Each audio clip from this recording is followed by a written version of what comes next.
да? За энэ бондуудын асуудал бол маш их яригдсан да. Зүгээр ер нь бол хамгийн гол нь за зээл авах нэг асуудал шаардлагатай одоо ялангуяа манайх шиг бүтээн байгуулалт хийх шаардлагатай дэд үтсийн одоо энэ зам энтергээд олон их хэмжээний бүтээн байгуулалт хийх шаардлагатай улс орнууд бол хэмжээний хөрөнгө оруулалт одоо гадны зээл дэмжлэг авах нь бол зайлшгүй. Гэхдээ үнийгээ аваад зөв зүйлд зарцуулж үр ашгийг богино хугацаанд гаргах боломж байсан харамсалтай нь тэгж чадсангүй нэгдүгээр.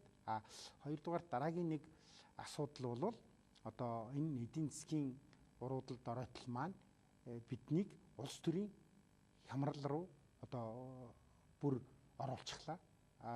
Их хурл засгийн газар ингээд ойлголцож чадсангүй ш. 5 толгойн хөрөнгө оруулалтын гэрээгээ засгийн газар оруулж ирлээ. За их хурл ингээд тэрнийг хүлээж авсангүй ч гэдэг юм уу. Ингээд төрийн одоо институт хоорондоо би бол одоо ерөнхийлөгч засгийн газар их хурл гэдэг ингээд үл ойлголцсон байдалтай. За томоохон одоо засгийн газар байгуулахдаа бол одоо том төсөл хариуцсан сайд гээд одоо хүн бий болгосон. Гэтэл энэ үр дүнгээ өгч чадсангүй. 2015 оны 2 дугаар сард эдийн засгийн хүндрэлийг даван туулах арга хэмжээний хөтөлбөр батлах тухай гэж маш том тогтоол. Тухайн үеийн нөхцөл байдлыг их хурл дээр авч үзээд бид ярьж агаад том тогтоол гаргасан шүү дээ. Хүндрэлийг даван туулах арга хэмжээний хөтөлбөр батлах тухай гэдэг 41-р тогтоол. За энэ тогтоол чинь одоо 2015 оны 2 сард батлагдсан гэхээр чинь жил гаруй болчихлоо. Үүний үр дүнг энэ засгийн газар бас гаргаж чадсангүй. Эдийн засгийн банкны хороо бид ярьж агаад бас тайлан мэдээгээ ирүүлээч улирал тутам гэдэг ингэсэн олигтой ч юм гаргаж ирж чадсангүй. Энэ дээр бол гадаадын хөрөнгө оруулалтыг нэмэгдүүлэх олон одоо бодиттой заалтууд тусгасан зарим том төсөл хөтөлбөрүүдийг урагшлуулах энэ төр гээд үүний үр дүнг ерөөс гаргаж ер нь хэрэгжээгүй гэсэн үг үү?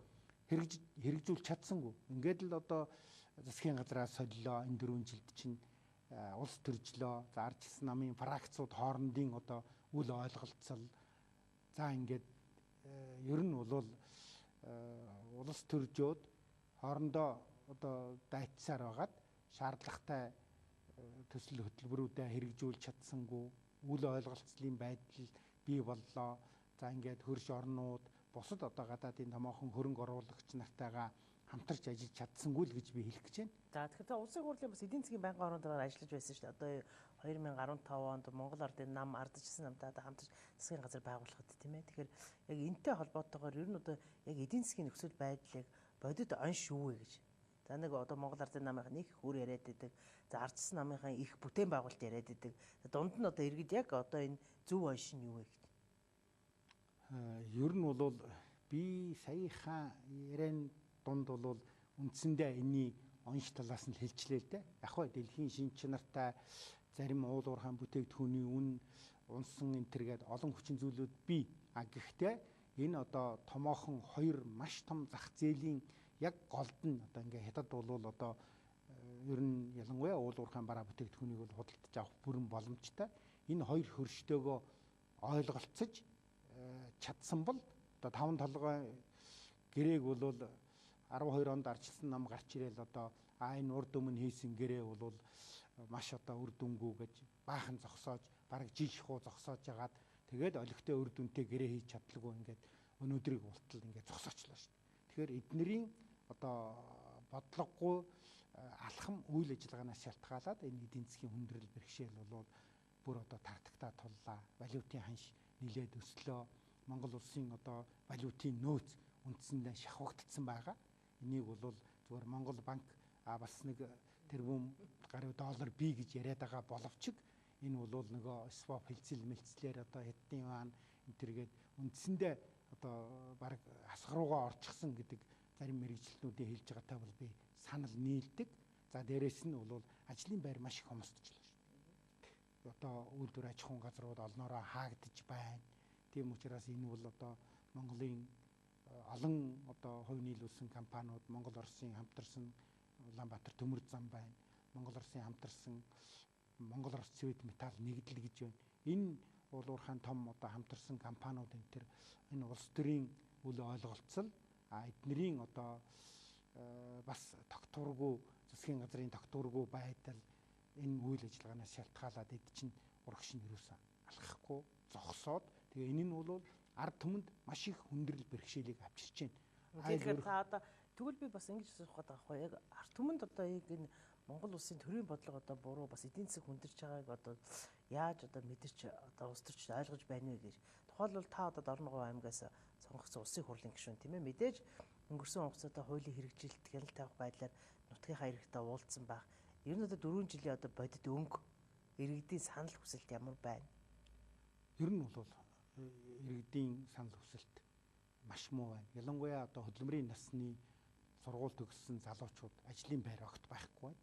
За ингээд аймгийн Дорногов аймгийн төвшөнд аваад үзэх юм бол ажиллаж байгаа үйлдвэр аж ахуйн газрууд өөрөөр хэлбэл ажил олгогч бүгд байхгүй шүү дээ. Одоо манай би түрүүнийг Монгол Улс Цэвэд металл нэгдэл гэж ярьсан. Дорногов аймаг чинь одоо 30-40 жилийн өмнө ингээд айргийн одоо уулын үйлдвэр, хажуу улааны уулын үйлдвэр, өргөний уулын үйлдвэр гэдэг ингээд бас тухайн сумын төвдөрөө томоохон бүтээн байгуулалт хийдэг 200 гаруй ажлын байртай том үйлдвэрүүд байсан. Ээлж дараалан зогссоор байгаад одоо 14 онд өргөний уулын үйлдвэр сүүлчийнхээ 80 гаруй хүнийг ажлаас халаад бүр зогсчихсон шүү дээ. Ингэхлээр ажлын байргүй байна гэж иргэд маань бол одоо манай хүүхэд сургууль төгсөөд ирсэн мэрэгжилтэй ажлын байр олдохгүй байна гэж. Тэгэхээр өдөө орнуудах за уул уурхайн зарим компаниуд бас одоо өлөө ойлголцол шалтгаалаад бас ингээд зогсчихлоо. За төмөр зам гээд одоо Монголын том компани одоо дөнгөн дангал ер нь ажилчдаасаа одоо цалингаа тавьж чадахгүй байна. Нэг 7 хоногт 5 ажлын өдөр ажилладаг бол 4 өдөр ажиллаач нэг өдрийн цалингүй чөлөө аваач гэдэг ийм л арга ядсан хэлбэр лөө. Тэгээ энэ нь хэд улс төржилт за мэрэгжлийн бос одоо удирдлага энэ төр гээд олон хүчин зүйлүүдээс энэ олон Монголын компаниудын үйл ажиллагаа шалтгаалж байгаа. Дээрээс нь хувийн хвшлийг бид олигтой дэмжиж чадсангүй.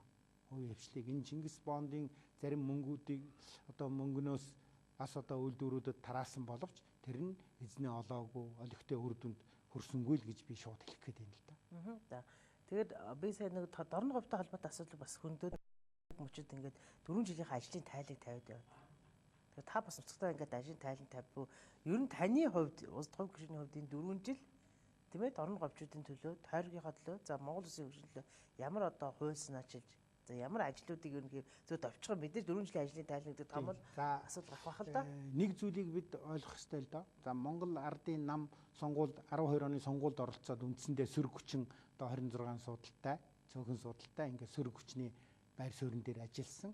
Тийм учраас бол мөрийнхөө хөтөлбөрийг хэрэгжүүлэх боломж одоо ард түмнээс тийм үнэлгээ аваад боломж бүрдээгүй бид сөрөг хүчний байр суурин дээр ажиллалаа. Нэг 7-8 сар хэртээ одоо засгийн газар нэг хамт одоо засагт орж ажиллалаа. Энэ маш богинохон хугацаа. Тэгээ одоо нөгөө нөхдүүдийн чинь ааш аран шиг хувираад бид нарыг хөөгөөд явуулчлаа. Тэгэхээр бол энэ хугацааны одоо нэгэнт мөрөө хөтөлбөрөө хэрэгжүүл намынхаа сонгуульд оролцсон мөрөө хөтөлбөрийг хэрэгжүүлэх боломж олдоогүй учраас бол одоо сайн ажилласан гэж хэлэхэд бол маш хүнд. Гэхдээ энэ хугацаанд би бас Дорноговчуудаа Дорноговынхон хөгжил дэвшил тэнд Дорногов Говьсөнбөр аймаг гэдэг 2 аймагтай тойргийн гишүүн шүү дээ би ч одоо энэ 2 аймгийнхаа иргэд хөдөлмөрчд хийх шаардлагатай бүтээн байгуулалтууд төрийн одоо байгууллагуудын ажил үйлчилгээг сайжруулах гэдэг олон асуудал дээр их санаачлаг гаргаж ажиллалаа. За Дорногов аймагт бол Бүрдэн булаг гэдэг одоо нэлээд дээрвээс ажиллаж ирсэн элсэнд одоо бөөрийн эмчилгээ совлил байдаг. Үнийг бас одоо тогтжуулж ямар ч гэсэн улсын хэмжээнд ажиллах бүрэн боломжтой тийм хүн бүр одоо эмчлүүлэх, совлуулах тэр орчин бүрдүүллээ. Одоо бөөрийн дутагдлалд орсон хүмүүс тэнд эмчлүүлэхэд бол гайхалтай үр дүнгөө өгдөг. За манай Хатанбулаг мандах гэдэг нэг 2 сум эрчим хүчгүй их яригадаад байгаа да хэвлэлээр. Тэгэхээр энэ 2 сум маань бол бас нэлээд олон жил хөөцөлдөж байгаамаа. Тэгээ манай эрчим хүчний салбарынхан бол ДХНВ-с одоо за салхины цэглэл станц байгуулчлаа. Байгуулчих нь үр дүнгөө өгнө гэдэг одоо Эрдэнэбат гэж үнийг эрчим хүчний сайд байх үеэс эхлээл би тэр үед аймгийн дарга байх үеэс эхлээл тэгээд салхины цэглэл станц байгуулсан. Олигтой ажиллаж үр дүнгөө өгч чадсангүй. Дараа нь одоо нарны цахилгаан станцууд бас байгуулсан. Энэ хоёр хоршоод сайн ажиллана гэсэн бас үр дүнгээ өгсөнгөө. Тэгээд бид ярьж байгаад 12 онд би бас эрчим хүчний сайд зорих сайдыг тэгээд эрчим хүчний салбарын мэрэгчлэтнүүдийг авч энэ хоёр суманд очиж ажиллаад тэгээ үндсэндээ бол одоо шугам барья гэдэг. Тэгээд цагаан суургын зис молибдений том уул уурхайн орд газар ажиллах ёстой. Тэгээд юунес 5 толгой оюу толгоогоос тийш нь том өндөр хүчтэй шугам баригдах юм. Тэгээ энэ шугамнаас мандах руу одоо өнгөрсөн 15 оны төсөвт нэг 3.8 тэрбум төгрөг тусгаад мандах руу шугам бариа сайн ашиглалтанд оруулчлаа. Цагаан суургаас нэг 50 хэдэн км шугам.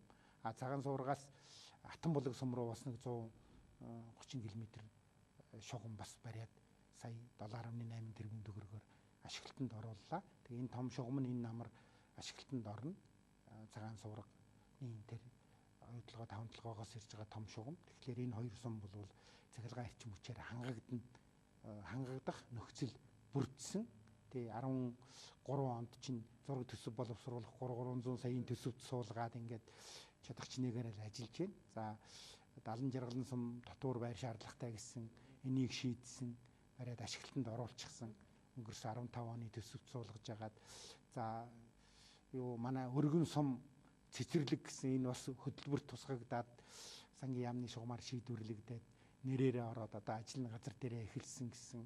За замын үүд суман дээр энэ хугацаанд өнгөрсөн 4 жилийн хугацаанд бас томоохон бүтээн байгуулалт эхэлсэн боловч бас нутгийн удирдлагын уршгүй үйл ажиллагаа олон хүчин зүйлээс шалтгаалаад бас явсангүй нөгөө шин сум хөтөлбөрт хамрагдаад соёлын ордны тухай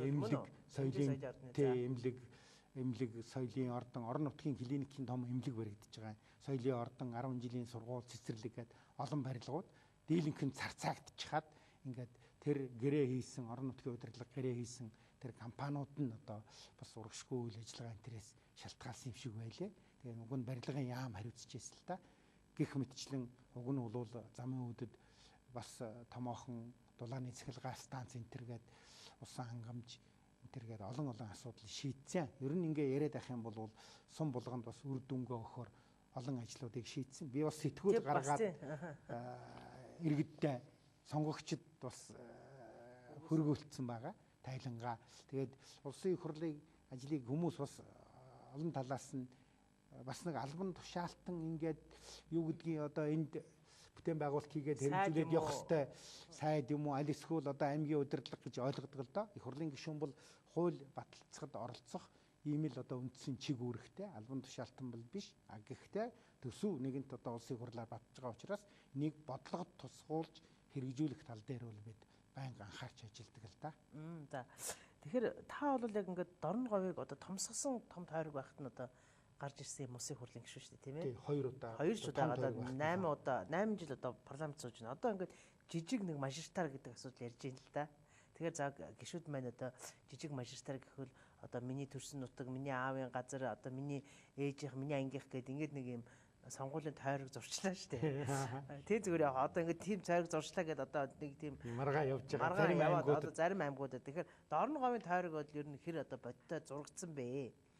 Дорн говийн тойргийг ер нь одоо тэр сумын найс цаашин гэж тийм тойрог ягаагүй. Ер нь энэ жижиг мажоритар 76 тойрог чинь бол 2004 оны сонгуул 2000 оны сонгуулиар явжсэн шүү дээ. Тэгэхээр энэ 2004 онд жижиг 76 тойрогоор хамгийн сүүлд сонгуул явуулсан. Тэгээ 2004 оны одоо жижиг хойд урд тойрог гэж дорн говийн ярьдаг. Ийм хоёр тойрог байсан. Яг одоо тэр Говь Сүмбэр аймгийн аймаг бүхэлдээ ороод Дорногов аймгийн хойд талынх нь 8 сум ороод ингээд хойдлын тойрог гээд урдлын тойрог бол сайн шинд замын үд урдлын сумдууд орсон.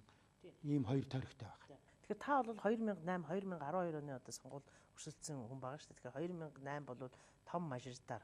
2012 бол хосолсон профессионал бас том тойрог тийм үү. Тэгэхээр одоо ингээд хэрэв одоо сонгуульд өрсөлдөж гэдэг юм ингээ яг жижиг мажоритар болгоод байл та. Тэгэхээр энэ жижиг мажоритартай сайн талын юу гэж харж байгаа? Муу талыг бас яаж харж байна?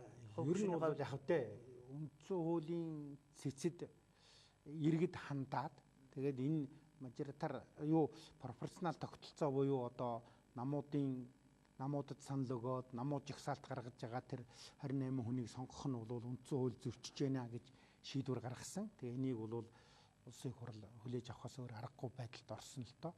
Тэгэхээр жижиг одоо зүгээр 76 аль эсвэл олон мандаттай арай том тойрог байж болох л байсан л та. Тэгэхээр зүгээр миний хувьд бол энэ Монгол улс өөрөө тархаа бутархаа